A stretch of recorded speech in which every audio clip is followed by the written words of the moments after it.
Hai, selamat pagi. Hari ini, tanggal 1 Oktober 2021. Pagi ini saya akan membacakan buku Homo Deus, karya Yuval Noah Harari.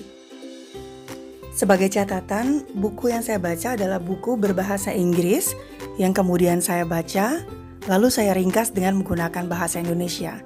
Ini artinya di beberapa bagian yang saya tuliskan dan saya bacakan, ini sudah melewati apa yang menjadi persepsi saya terhadap buku ini.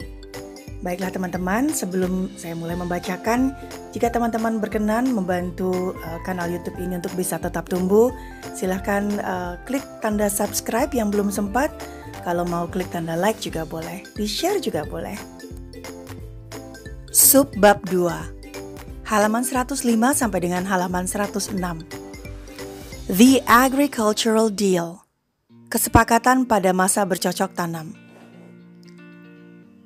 Pada zaman atau era bertani, sapiens atau manusia yang hidup di zaman agrikultur atau pertanian mengetahui dengan baik bahwa mereka mengeksploitasi hewan-hewan yang mereka pelihara. Mereka melakukan ini karena anggapan yang mereka pelajari dari agama-agama theist. Misalnya dengan acara korban hewan atas nama perintah agama. Lalu mereka mengorbankan hewan-hewan seperti yang ada dalam kitab Judaism. Judaism ini kayak Yahudi kalau nggak salah. Agama theist seperti Biblical Judaism menjustifikasi perekonomian agrikultural melalui mitos-mitos cosmological. Manusia menuliskan sejarah baru di mana semesta hanya memiliki dua aktor penting, yakni Tuhan dan manusia. Hewan hanya berperan sebagai dekorasi yang diam. Pada zaman perburuan dan pengumpulan makanan, zaman hunter-gatherer, mungkin sebagai catatan, kalau di dalam teori evolusi manusianya Darwin, itu Homo sapiens melalui beberapa masa-masa ya. Ada masa perundagian, ada masa pengumpulan makanan, ada masa bercocok tanam. Nah ini maksudnya di sini yang bagian kedua adalah apa yang dilakukan Homo sapiens ketika mereka masih mengumpulkan makanan dengan cara berburu atau memetik langsung dari tumbuh-tumbuhan. Zaman perburuan dan pengumpulan makanan atau hunter-gatherer. Manusia atau sapiens tidak menyadari bahwa apa yang dilakukan merusak ekologi. Misalnya saat sapiens zaman ini berburu mammoth atau gajah purba. Mereka tidak sadar berburu satu mammoth per bulan lama-lama bisa membuat mammoth punah. Mammoth tuh kayak gajah purba yang besar banget gitu ya. Mammoth besar butuh 1 tahun agar bayi mammoth bisa lahir. Kalau 1 tahun mammoth hanya bisa melahirkan 1 kali atau 1 anak mammoth, lalu kemudian diburu setiap 1 bulan sekali, maka tentu akan habis. Sayangnya, sapiens zaman hunter-gatherer tidak tahu hal ini. Itu makanya mereka kemudian terus-menerus berburu hingga akhirnya mammothnya punah. Halaman 107.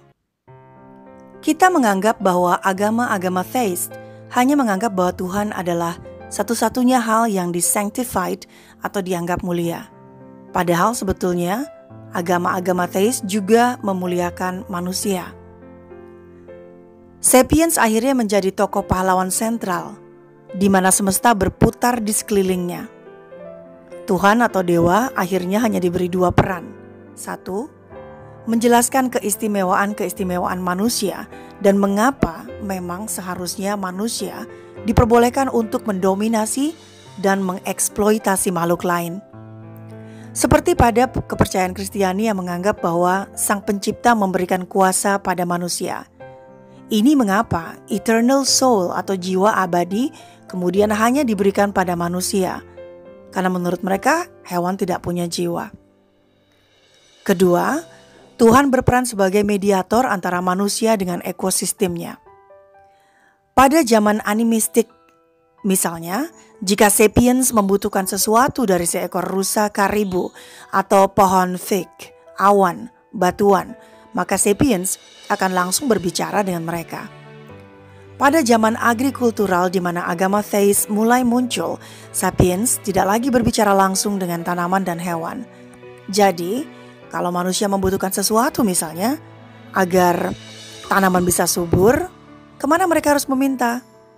Nah, disinilah Tuhan atau dewa kemudian jadi memiliki peran. Para dewa atau Tuhan menjanjikan hujan agar tanaman bisa subur dan hasil panen melimpah. Sebagai imbalannya, manusia akan berbagi apa yang dihasilkan. Perjanjian ini melayani dua belah pihak antara Tuhan dan manusia dengan baik, dengan mengorbankan sebagian besar ekosistem. Harari kemudian mengutip ayat Genesis 6.27. Cerita Noah yang diamanatkan untuk menyelamatkan seluruh ekosistem. Tuhan melihat bagaimana manusia telah tumbuh menjadi semakin jahat dan memutuskan untuk menghukum dengan cara menghapus umat manusia dari muka bumi yang telah diciptakan. Dan dengannya, hewan-hewan, burung-burung, dan makhluk lain yang bergerak di tanah. Karena aku menyesal telah menciptakannya. Kitab ini menyiratkan bahwa boleh saja ikut menghukum semua jerapah, pelikan, dan hewan lain, meskipun yang bersalah adalah manusia. Mengapa Tuhan tidak menyesal menciptakan manusia? Tapi ada juga agama teis yang sedikit memikirkan nasib hewan, seperti Judaism, yang memerintahkan umat untuk memberi istirahat pada hewan peliharaan pada hari Sabat. Cerita Talmudik mengisahkan ada seekor anak sapi yang berhasil melarikan diri dari gerombolannya dalam perjalanannya menuju rumah jagal. Anak sapi ini kemudian minta pertolongan kepada seorang rabai. Sebagai catatan, rabai itu kayak pemuka agama Yahudi gitu ya. Rabai Yehuda Hanasi adalah nama rabai tersebut. Anak sapinya kemudian bersembunyi di ujung jubah sang rabai.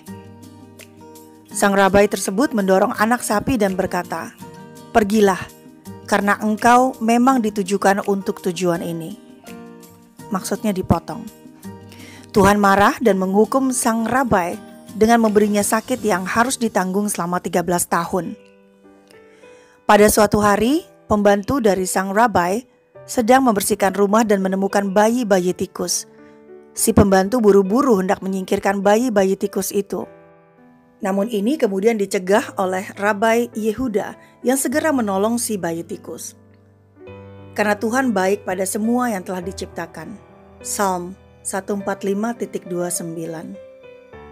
Psalm tuh kalau di Indonesia apa? Mazmur kalau nggak salah ya. Karena sang rabi menunjukkan kasih sayang atau compassion kepada ciptaan Tuhan, maka Tuhan mengangkat penyakit Rabai Yehuda dan ia pun sembuh. Halaman 110-111. Jainisme, Buddhism, Hinduism demonstrated greater empathy to animals. Jadi disebutkan oleh Harari bahwa agama Jainisme, saya kurang tahu Jainisme ini apa, kemudian agama Buddhis dan Hindu itu menunjukkan empati yang lebih besar kepada hewan-hewan. Ada koneksi antara manusia dengan ekosistem. Misalnya larangan utama di mana umat agama tersebut tidak boleh membunuh makhluk hidup. Larangan utama pada Alkitab contohnya adalah tidak boleh membunuh sesama manusia. Namun demikian pada agama Jainisme, Buddhisme, dan Hinduism, tetap umatnya menemukan cara untuk merasa paling superior dan menjustifikasi keinginan mereka untuk mengeksploitasi makhluk lain. Manusia berkomitmen pada perjanjian agrikultural di mana kekuatan kosmis memberi mereka kekuatan atau kekuasaan pada manusia untuk dapat memerintah hewan lain dengan syarat bahwa manusia harus memenuhi kewajibannya pada Tuhan, pada alam, dan pada hewan lain. Revolusi agrikultural. Revolusi agrikultural adalah revolusi ekonomi sekaligus revolusi keagamaan.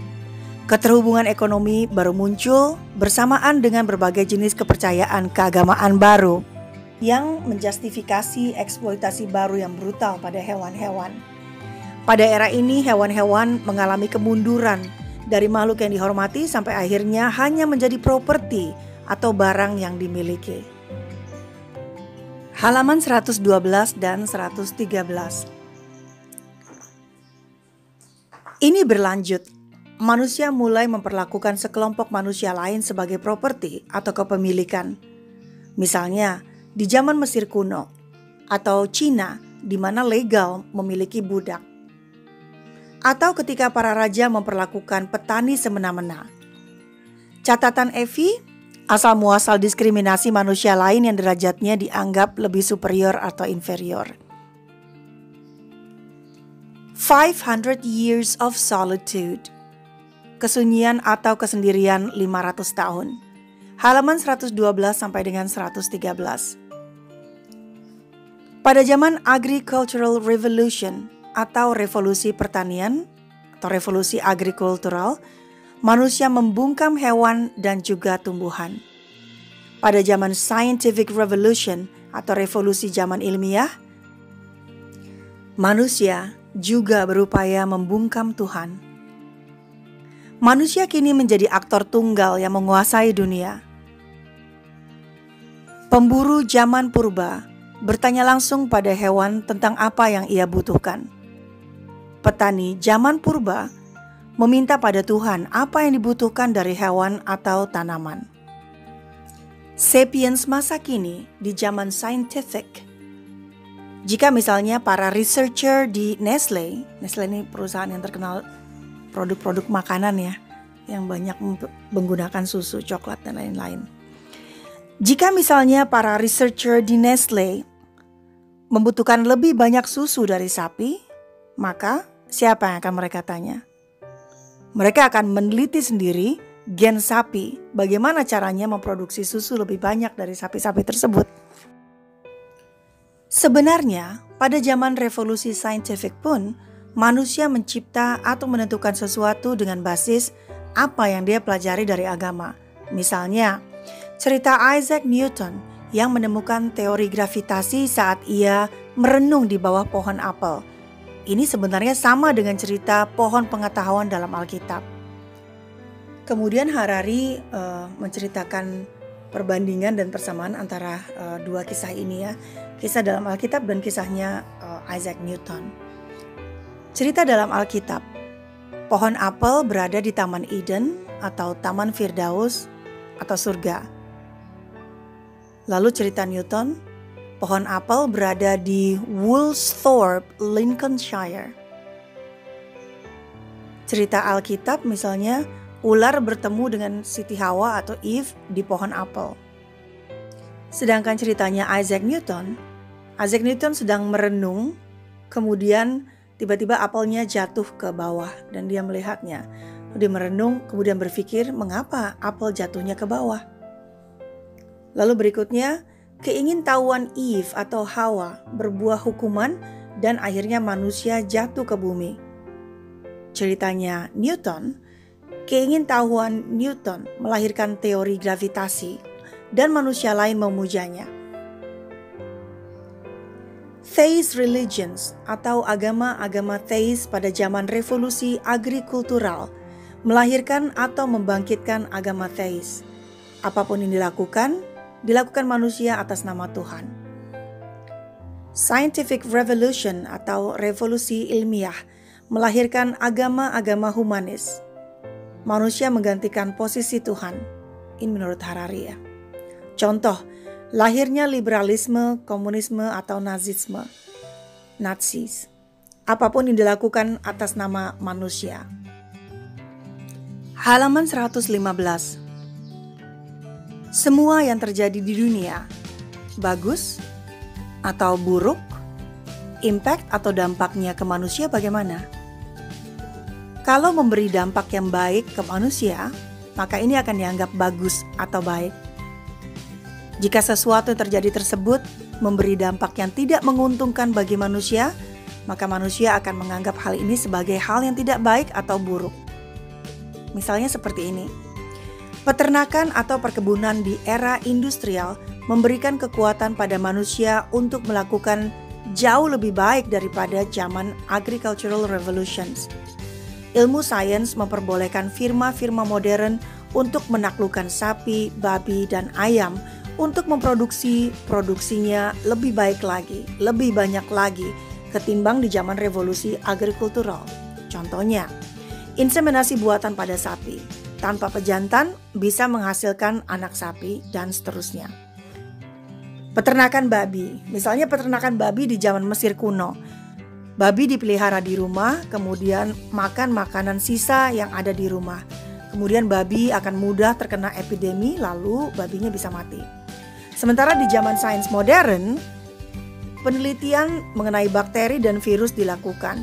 Kebersihan kandang babi kemudian dijaga, makanan diperbaiki. Babi menjadi jarang mati. Produksi daging melimpah dan suplai terjaga. Halaman 116. Setelah belajar bagaimana manusia memperlakukan makhluk lain di zaman revolusi agrikultural dan bagaimana manusia mengeksploitasi mereka, maka apakah manusia kini menciptakan artificial intelligence lalu membiarkan mereka bergantian mengeksploitasi manusia? Bab berikutnya, bab 3, The Human Spark, akan menelaah lebih lanjut sifat alami dan juga power dari Homo sapiens, agar kita tahu lebih lanjut hubungan antara manusia dengan hewan lain dan agar kita bisa lebih menghargai masa depan, serta bagaimana nantinya hubungan antara manusia dengan manusia super lainnya. Baiklah teman-teman, ini adalah akhir dari part 1, bagaimana manusia menaklukkan dunia. Bab 2 dengan judul Zaman Anthropocene atau Masa Anthropocene. Bab 2 selesai. Baiklah teman-teman, demikian adalah akhir dari bab 2 buku Homo Deus karya Yuval Noah Harari. Baiklah teman-teman, jika belum sempat subscribe, silakan tekan tanda subscribe. Mau kasih like juga boleh. Lalu mau share atau memberikan komentar atau feedback di kolom komentar juga dipersilakan. Nanti ini akan membuat kanal YouTube ini akan terbantu untuk bisa tumbuh menjadi lebih baik lagi. Baiklah teman-teman semua, sekali lagi saya mengucapkan terima kasih atas waktunya telah mendengarkan saya dan bacaan saya di pagi hari ini. Besar harapan saya semoga apa yang teman-teman dengar semua di pagi hari ini dapat memberikan manfaat jangka panjang bagi teman-teman. Sampai jumpa di lain kesempatan. Selamat pagi, selamat berkarya. Saya Evi Sayono, terima kasih sudah mendengarkan. Sampai jumpa di lain kesempatan. Dah.